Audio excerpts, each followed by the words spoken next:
राधे राधे, हरे कृष्णा। कैसे हो आप सभी लोग? आशा करती हूँ आप सभी परम मंगल में होगे, स्वस्थ होगे, अच्छे होगे। सबसे पहले आप सभी को सठतिला एकादशी की अनंत और अनंत शुभकामनाएं। सठतिला एकादशी, देखो कोई भी एकादशी का व्रत, ना केवल सठतिला एकादशी का व्रत, अपितु कोई भी एकादशी का व्रत तभी संपूर्ण होता है जब आप विधि विधान से एकादशी के व्रत का पारण करते हैं। पारण बहुत बहुत बहुत कंपल्सरी। श्रीमद् भागवत पुराण में राजा अम्बरीश की एक कथा आती है। परम भगवत प्रेमी थे, अपने हाथ से भगवान के लिए चक्की पीसते थे। राजा होते हुए भी एकादशी का व्रत करते थे। भगवान के वस्त्र, भगवान के कपड़े इत्यादि सभी धोते थे।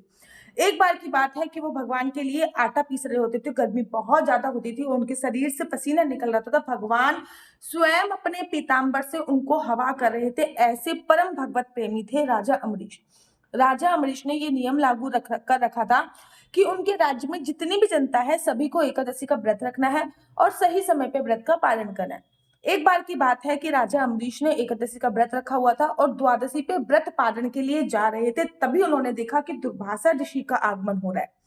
जब उन्होंने देखा कि दुर्वासा ऋषि का आगमन हो रहा है, उन्होंने प्रणाम किया। गुरुवर, इधर पधारिए, आपका बहुत बहुत अभिनंदन है, बहुत बहुत स्वागत है। गुरुवर, आज मैं अपने एकादशी के व्रत का पालन करने के लिए जा रहा हूँ और कहते हैं कि एकादशी के व्रत के पालन से पहले अगर किसी दिव्य ब्राह्मण के दर्शन हो जाए और वो आपके यहाँ पे अन्न ग्रहण कर ले या फिर भोजन ग्रहण कर ले तो अत्यंत फलों की प्राप्ति होती है। महावर, पहले आप खाइए, उसके बाद मैं अपने व्रत का पालन करूंगा। दुर्वासा ऋषि ने कहा कि मैं अभी बहुत दूर से आ रहा हूं, पहले मैं स्नान करूंगा, उसके बाद ही मैं अन्न जल ग्रहण करूंगा।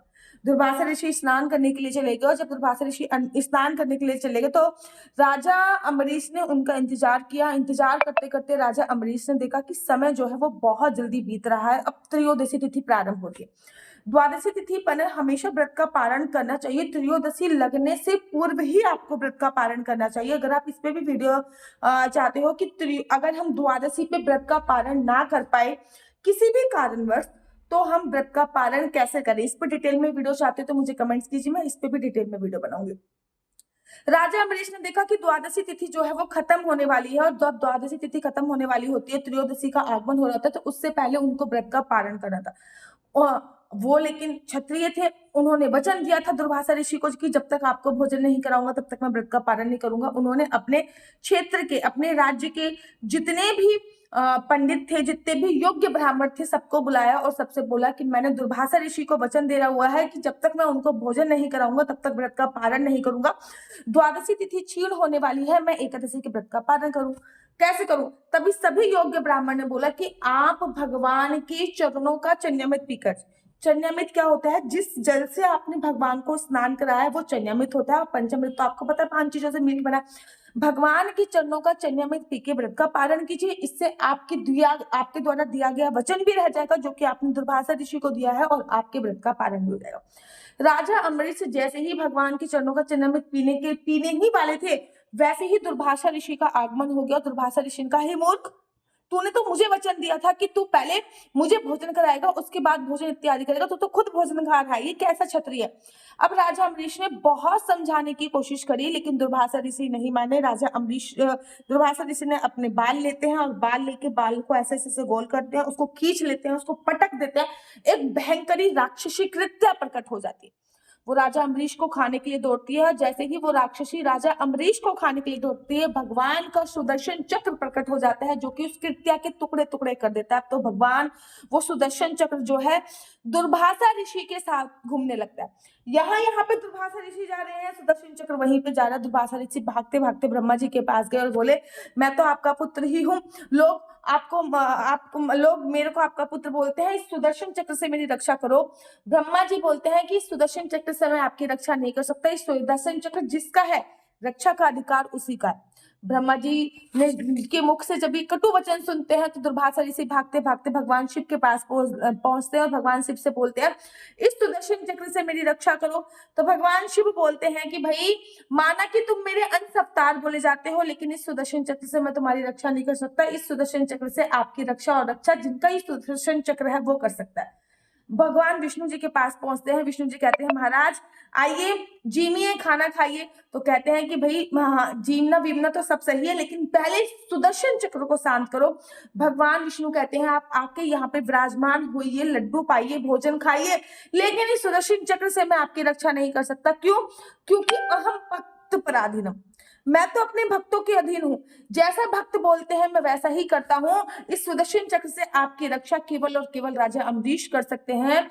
वह स्वयं दुर्वासा ऋषि भागते भागते राजा अम्बरीश के पास जाते हैं और कहते हैं कि भाई आप इस सुदर्शन चक्र से मेरी रक्षा कीजिए, आपके जैसा परम भगवत प्रेमी कोई भी नहीं है। ये कथा साक्षात आपको श्रीमद् भागवत महापुराण में मिल जाएगी। श्रीमद् भागवत महापुराण में एकादशी का इतना प्यारा वर्णन है, साथ ही साथ ये भी है कि सही समय पे व्रत का पालन करना भी जरूरी है।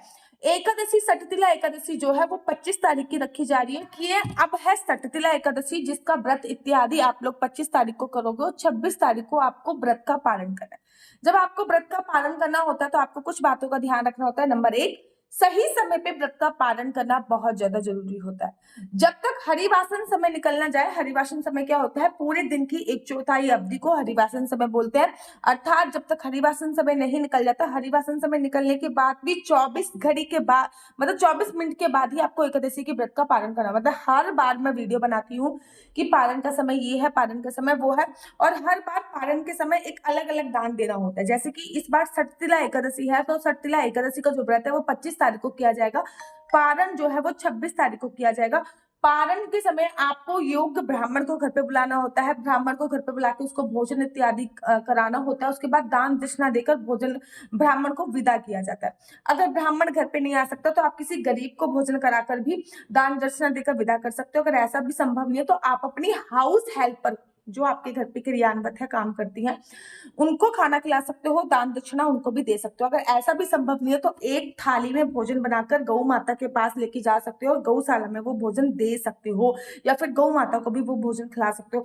ऐसा भी संभव नहीं है तो सूखा आइटम ले लीजिए, जैसे कि 1 किलो दाल ले लीजिए, 1 किलो चावल ले लीजिए, 1 किलो आटा ले लीजिए, थोड़ी सी दान दक्षिणा उसमें मिलाइए और मंदिर में वो दे के आ जाइए। अगर इतना भी संभव नहीं है तो महाराज कुछ पैसे, जैसे कि 101 रुपए हो गया, 201 रुपए हो गए, कुछ पैसे आप दान दक्षिणा के स्वरूप अलग निकाल के रख लीजिए। जब भी आपको समय मिले व्रत पारण के बाद, आप उसमें से सूखा आइटम खरीदकर मंदिर में दान कीजिए, या फिर किसी ना किसी जरूरतमंद को दान कीजिए। ऐसा भी कर सकते हैं। कितने सारे मैंने ऑप्शन बता दिए, ठीक है ना। अब ये लास्ट वाला जो ऑप्शन है वो केवल तभी के लिए जब आपको कुछ भी ऑप्शन नहीं मिल रहा है, तब ये लास्ट वाला ऑप्शन है। एकादशी की तिथि जो द्वादशी पे आपको जो व्रत का पालन करना है वो हरिवासन समय निकलने के बाद करना है। इस बार सटतिला एकादशी पे जो पारण का समय वो ये है, सुबह सुबह 7:12 से लेके 9:21 तक का समय है। दोबारा से रिपीट करती हूँ, 7:12 से लेके 9:21 तक का जो समय है, इस पे आप कभी भी अपने व्रत का पारण कर सकते हो। कुछ कुछ बातें याद रखनी है। फॉर एग्जाम्पल, हरिवासन समय निकल गया है, अब आप व्रत का पारण कीजिए। पारण के वक्त चावल का होना बहुत जरूरी है। जैसे एकादशी पे चावल खाने से आपको दोष लगता है और कीड़े की योनि मिलती है, वैसे ही द्वादशी पे चावल से पारण करने से आप इस दोष से मुक्ति भी पा लेते हो। तो चावल का कुछ भी बनाइए, दाल चावल बना सकते हो, खिचड़ी बना सकते हो, नमकीन चावल बना सकते हो, पोहा बना सकते हो, खीर बना सकते हो, कुछ भी बनाइए, बट चावल का जरूर बनाइए। पहले वो मंदिर में भोग लगाइए, फिर किसी योग्य ब्राह्मण को खिलाइए, उसके बाद आपको व्रत का पालन करना होता है। व्रत का पालन 2 तरीके से होता है। एक, आप अगर आपका किसी और का व्रत है नेक्स्ट डे, तो आप चन्यामृत ले लीजिए, थोड़ा सा उसमें एक तुलसी दल डाल दीजिए, वो पीकर भी व्रत का पालन कर सकते हैं। ऐसा आपको 7 बार करना है। भगवान के चरणों का चन्यामृत ले लीजिए, उसमें तुलसी दल डालिए। पहले प्रथम बार में तुलसी दल पिया, व्रत का पालन किया। द्वितीय बार में तुलसी दल, तृतीय बार में भी प्रथम बार में और 7वीं बार में तुलसी दल डलेगा, बाकी किसी भी बार में तुलसी दल नहीं डलेगा। अगर आपका व्रत नहीं है तो आप चावल खाकर ही, जो भगवान को आपने भोग लगाया वो खाकर, वो प्रसाद हो जाता है, वो खाकर व्रत का पालन कर सकते हैं। इस एकादशी पे आपको तिल का दान द्वादशी पे अवश्य करना है, क्योंकि जिस चीज का भोग हम भगवान को लगाते हैं उसके दान के साथ ही हमको व्रत का पारण करना होता है। तो इस एकादशी पे हमने तिल का भोग लगाया, गुड़ का भोग लगाया, और साथ ही के साथ इस एकादशी पे हम लोगों ने गोले का भोग लगाया। तो ये तीनों, चाहे आप क्वांटिटी अपने हिसाब से कम ज्यादा कर सकते हैं, तीनों की तीनों चीजें किसी गरीब को या फिर ब्राह्मण को देके उसके साथ कुछ दक्षिणा देके आपको अपने व्रत का विश्राम करना होता है। तो इस टाइम पे आपको अपने व्रत का पालन करना है। पालन भी दो तरीके से किया जाता है, सिंपली जल पी के और चावल खा के।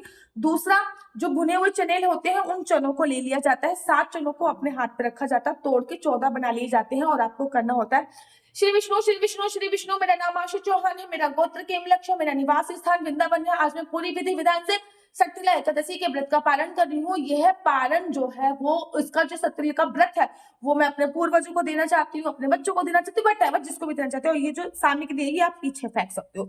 इस तरीके ये भी पालन का एक बहुत सही तरीका होता है। तो आप कुछ इस प्रकार से भी पालन कर सकते हैं। मेरा नंबर आपको नीचे स्क्रीन पे दिख रहा होगा। मेरा नंबर है 429202565। कृपया इस नंबर पे मुझसे किसी भी प्रकार से कोई भी क्वेश्चन आंसर पूछने के लिए फोन मत कीजिए। ये नंबर केवल और केवल कुंडली दिखाने के लिए है। आपका बच्चा जॉब करेगा, बिजनेस करेगा, आपको किस फील्ड में किस चीज में अपना करियर बनाना चाहिए, कौन सा बिजनेस आपके लिए सूटेबल होगा, कौन सी पढ़ाई करने से आपको सफलता मिलेगी, शादी का योग कब बन रहा है, संतान प्राप्ति का योग कब बन रहा है, ये सभी जानकारी मैं कुंडली के माध्यम से प्रोवाइड कराती हूँ। लेकिन याद रखो, कुंडली देखना बिल्कुल भी फ्री नहीं है। इस नंबर पे आप मुझे व्हाट्सएप कर सकते हैं। कुंडली देखने के थोड़े से चार्जेस हैं। प्लीज इस नंबर पे किसी भी प्रकार से कोई भी क्वेश्चन आंसर पूछने के लिए फोन मत कीजिए।